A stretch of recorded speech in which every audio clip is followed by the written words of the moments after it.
বাপরে, কঠিন একটা রিপোর্ট। দুদকের উপপরিচালক ঘুষ নিতেন ইউরো ডলারে। আসলে এটা একটা মানে কি বলবো, গত 15 বছরে শেখ হাসিনার শাসনামলে বলা হয় না যে শত শত কোটি টাকার মালিক, এমনি বলা হয় না।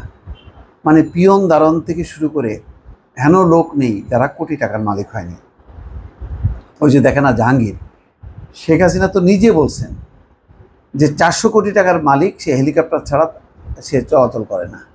জাহাঙ্গীর তার নাম ধরে বলছে। তাহলে তার বাসার পিয়ন যদি 400 কোটি টাকার মালিক হয়, আর যারা বিভিন্ন গুরুত্বপূর্ণ দায়িত্বে ছিলেন তারা কি পরিমাণ লুটপাট দুর্নীতি করছে এটা হিসাব করে দেখেন। তো তেমনই একটা কাহিনী, দুর্নীতি দমন কমিশনের সাবেক উপপরিচালক আবু বকর সিদ্দিকের বিরুদ্ধে ইউরো ও ডলারে ঘুষ নেওয়ার অভিযোগ পাওয়া গেছে। সহকর্মীদের কাছে তিনি পরিচিত ছিলেন জিনের বাদশা হিসাবে।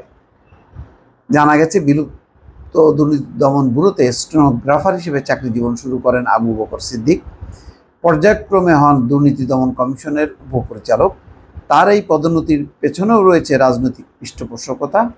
ঘুষের বিনিময়ে দুর্নীতিতে অভিযুক্ত ব্যক্তিদের দায় মুক্তি দিতেন তিনি। তাদের কাছ থেকে ঘুষ নিতেন ডলার ও ইউরোতে। মানে টাকায় তার পোষায় না। কালবেলার অনুসন্ধান বলছে, দরিদ্র পরিবার সন্তান হলেও চাকরিকালে শত কোটি টাকার মালিক হয়েছেন আবু বকর।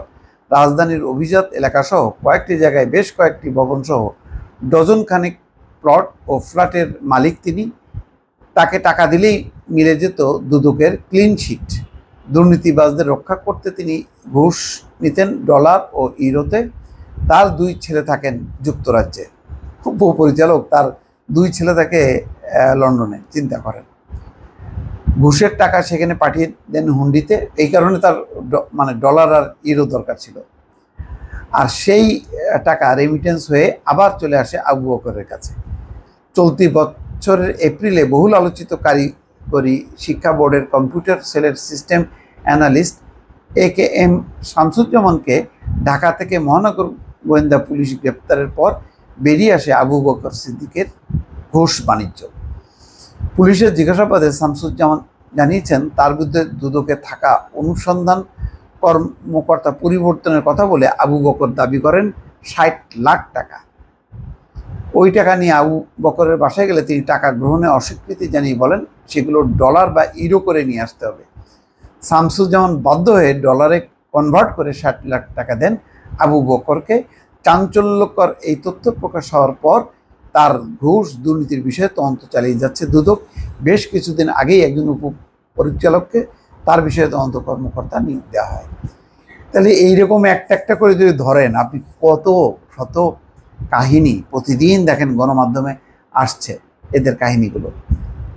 দুর্ভাগ্য হলো যে এই সমস্ত কাহিনী যদি আরও আগে ভালোভাবে আসতো, আর হাসিনা সরকার যদি এগুলির ব্যাপারে স্টেপ নিত, তাহলে এইরকম হয়তো দুর্নীতির রাহু গ্রাসের পড়তো না বাংলাদেশ। দর্শক ভালো থাকবেন, আল্লাহ হাফেজ।